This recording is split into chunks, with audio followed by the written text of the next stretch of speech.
Hi, I'm Pierrette and welcome to my kitchen.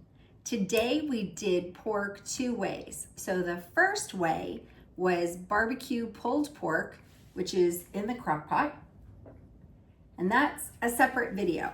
So if you want to see how we made that and you want to learn about how we did our from scratch barbecue with our special secret ingredient, you'll have to watch that video.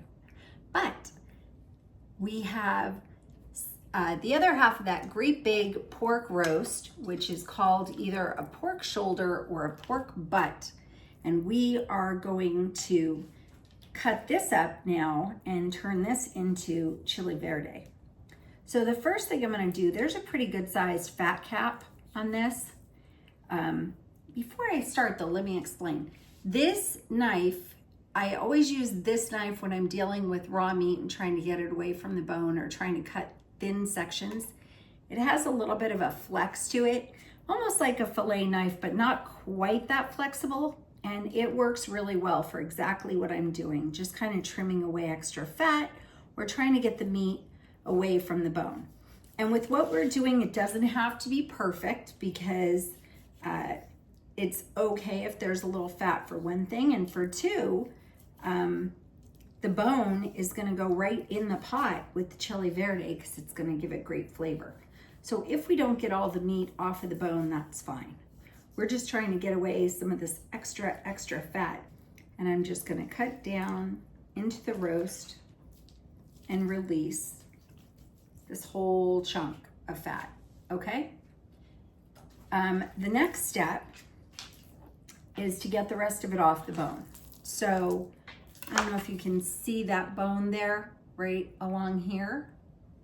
We're gonna go in and trim that away.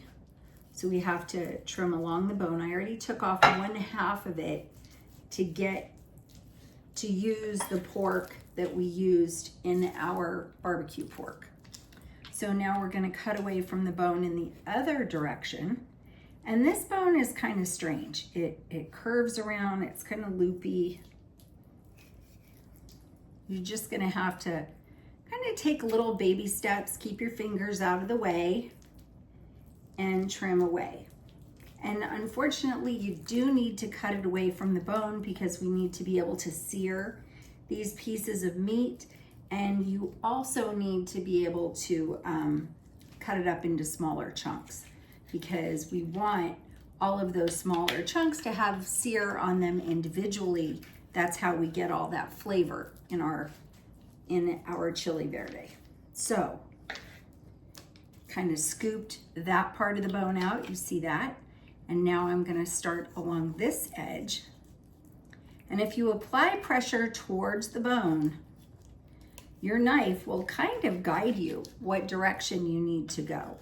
So just kind of let the knife do the work and don't fight it and just keep your fingers out of the way.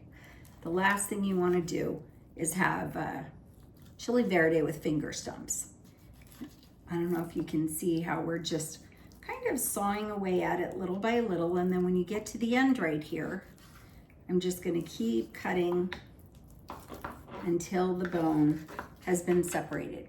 Now you can ask if you shop at Kroger or Smith's or Albertsons and they have a butcher who would be willing to debone it for you.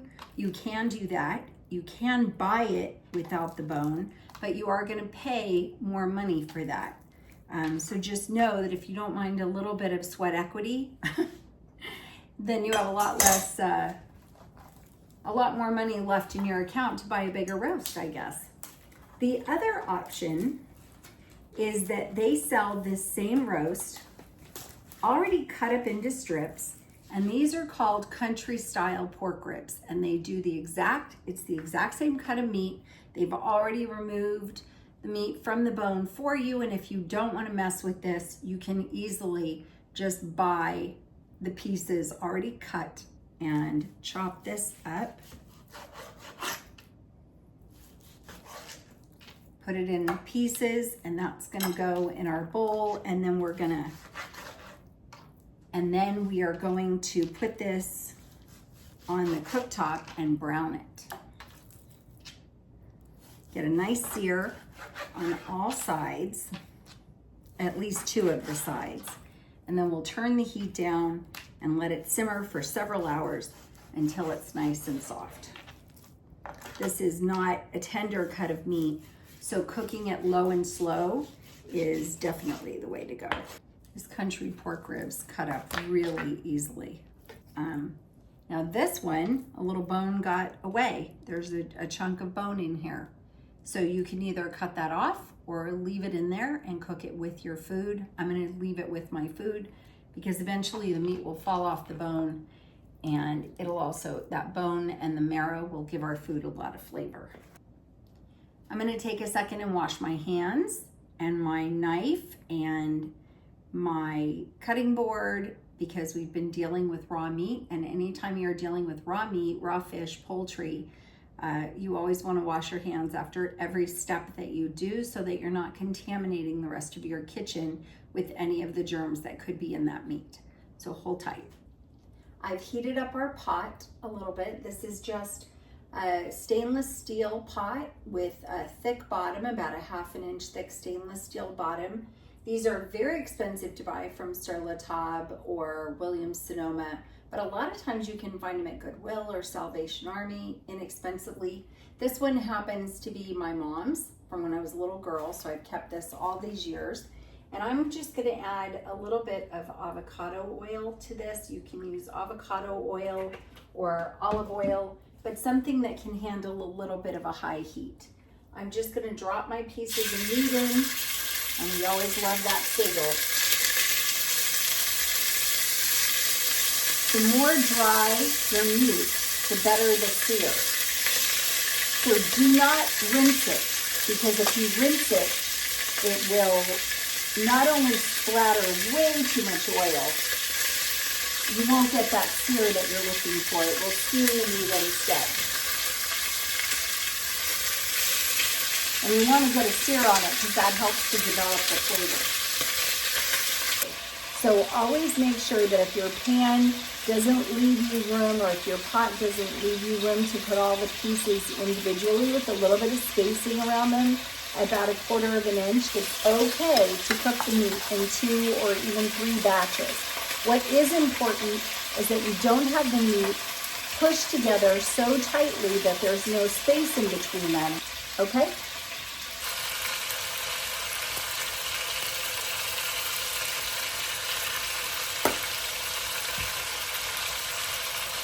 So this is where we brown the meat and blister the peppers.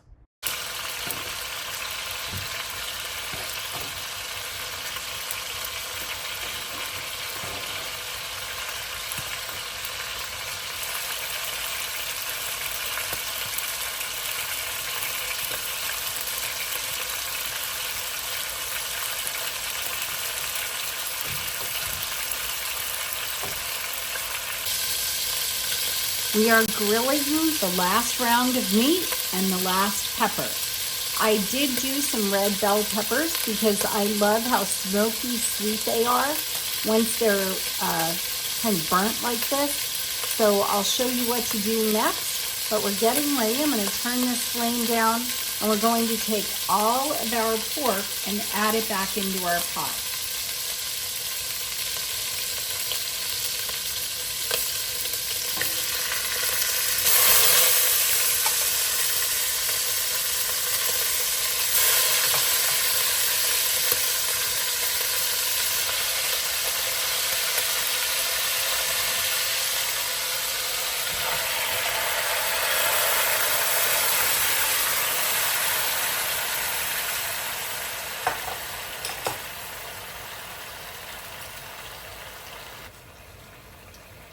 I have 10 cloves of garlic. I know that sounds like a lot, but we have a lot of pork. So I'm going to put in our 10 cloves of garlic over the top. And we're going to add 2 cans of diced tomatoes, and then we're going to deal with our chilies. So I'll show you what to do with that next. 2 cans of diced, no salt added tomatoes. This is a 15-ounce can. And I'm just going to pour this over the top.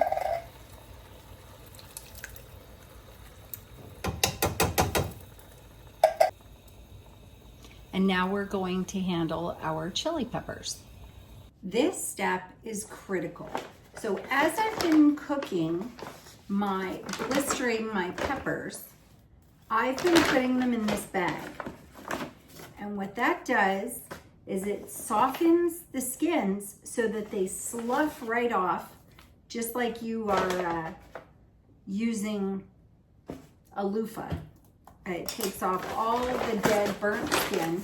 That last one I'm gonna put it in there and let it sit for a few minutes so it has a chance to also kind of come apart. And I don't like, my skin doesn't like when the peppers touch me too much. So I always put little Ziplocs on my hands, and as I am working with the skins, it just takes it right off and I don't have any skin irritation as a result of it.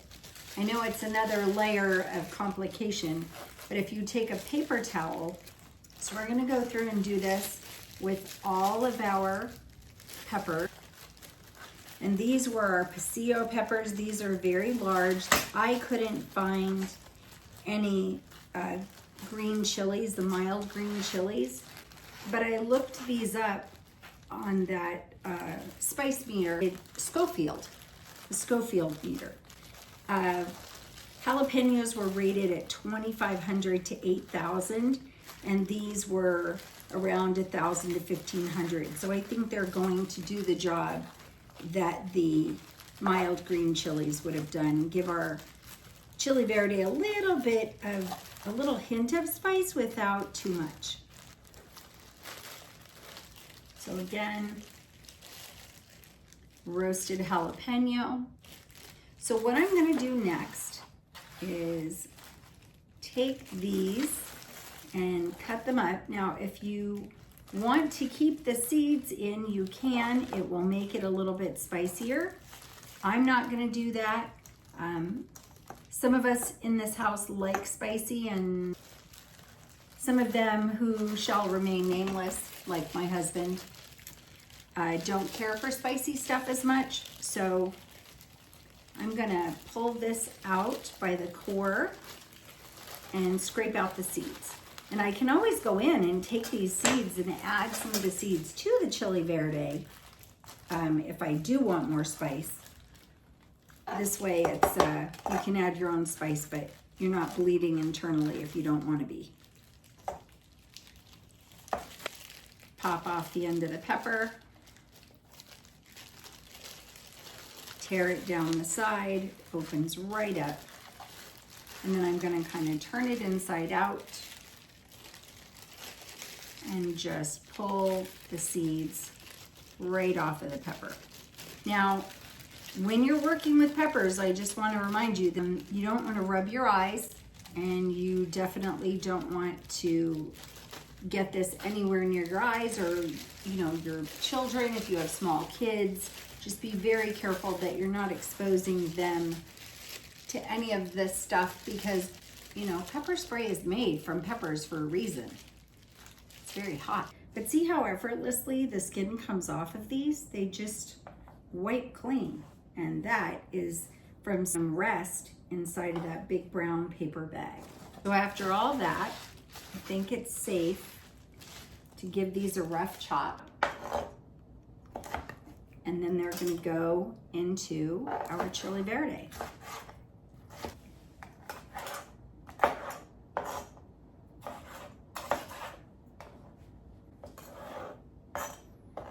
It's interesting that they start out red, but by the time they're cooked, the flesh is more orange.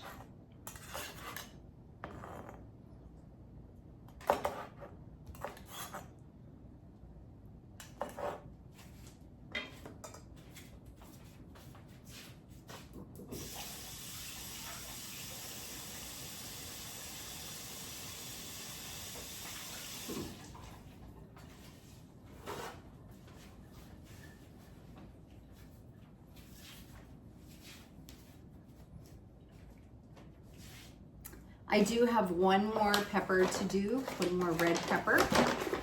So this one I'm just gonna do with a paper towel right here on the edge. And because this one's not spicy, I don't need to worry about getting burned by the pepper juice. Although it's pretty steaming hot, so. I moved the pork, the Chili Verde, off of the main burner, which is a double ring burner. As you can see, there are two separate circles of gas that are released by the burner top. That changes significantly how hot this burner gets, and even on its lowest setting, it's still releasing twice the amount of flame that this single burner is. So I'm gonna take it off of this burner because I really, really want it on the very lowest heat possible so that it'll cook low and slow and be very tender. Every burner is different. Every burner releases a different amount of gas, which they measure in BTUs, which are British thermal units. And that's the measurement basically of how hot that flame can get. We're gonna leave that cooking. We did add our peppers and 2 cans of tomatoes, and we're just going to let that simmer.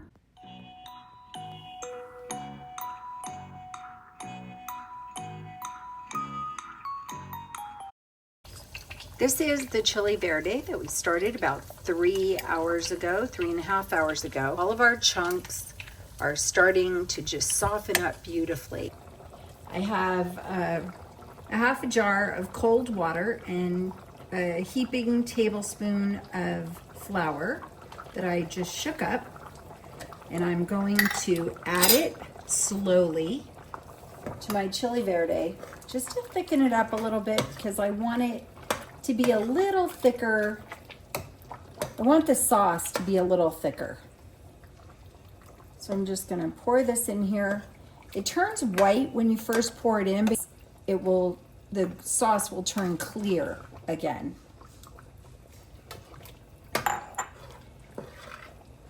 And we'll give it a couple minutes to cook the flour taste out of it and thicken it up.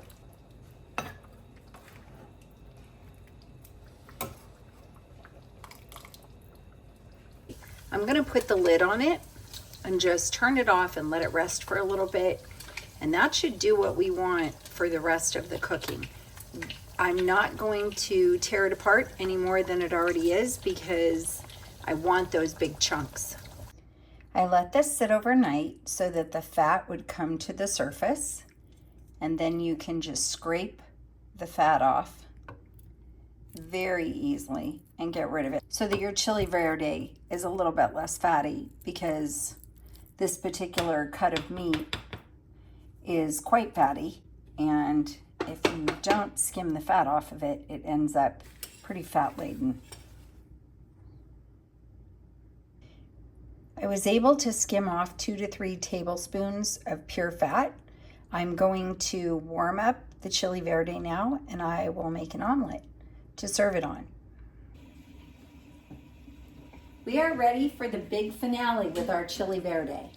Now, you could serve your Chili Verde with as a taco, on a tortilla, on tortilla chips. I prefer to do it with eggs because I just like the way it tastes. I like the extra protein as well. And you could do them with eggs over easy, which I have a video for that. Or you could do them with this omelet that we're gonna do. This is just a really quick omelet. This is how Julia does an omelet, but my left hand doesn't do anything more than hold my cell phone, much less shimmy a saute pan back and forth while simultaneously stirring with a fork. So I've never been able to master her technique. There, in it goes. You shake the pan like this, and stir with your fork, and as it coagulates, you let it get down into the bottom of the pan, and then you switch hands, and over it goes, and there's your French omelet. So this is how I do it. And we're not gonna add any seasoning. There's plenty of seasoning in our Chili Verde. So I've got 2 eggs, and these are jumbo, and about a tablespoon of heavy cream. Now the difference between heavy cream and adding milk is that milk adds protein and heavy cream adds strictly fat. And I believe, it's my understanding, that the fat is what makes the eggs tender. So when you're doing an omelet or scrambled eggs, you can use milk, but it will add liquid, which will make them harder to cook. So I've got this on sort of a medium-low heat, and I'm just going to lift the edges as it cooks. And this is where you have to add enough butter right out of the gate that as you're moving your eggs around, you're not scraping up all the butter, and then it's going to end up sticking at the end. So if you've ever been to an omelet bar here in Las Vegas, they do this trick all the time. And it's a pretty great trick. Gets the edges all nice and cooked. Actually, it cooks the eggs through all the way, which I like. I don't like it when my eggs are at all runny. I need them to be very well cooked. And this is just about ready to flip. Just give it a nice little flip. And I'm going to let it cook just long enough that the other side, there are no raw spots of egg. And then we're going to serve that with our Chili Verde and a little bit of cheese. You could add some sliced jalapeno, some chopped up green onion or cilantro or parsley for an extra little bit of color.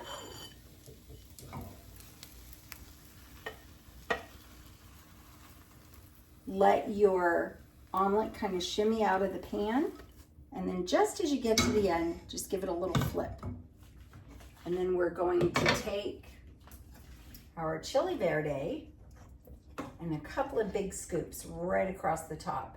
Now, I did not break up these big chunks, but you could pull it all apart like pulled pork. And then I did take, last night, I grated up some cheddar cheese and some goat cheese that's a white cheddar goat cheese. And I thought those would be a pretty contrast across the top of our omelet and Chili Verde. And it's really easy. It takes a couple of hours, but you could do it. You don't have to do it on the stove. You could do it in the crock pot like we did the pulled pork recipe. So if you didn't watch that, check that out too. I hope that you'll try this recipe and I hope that you like it. Please, if you haven't yet subscribed, hit that subscribe button and we'll see you soon. Take care.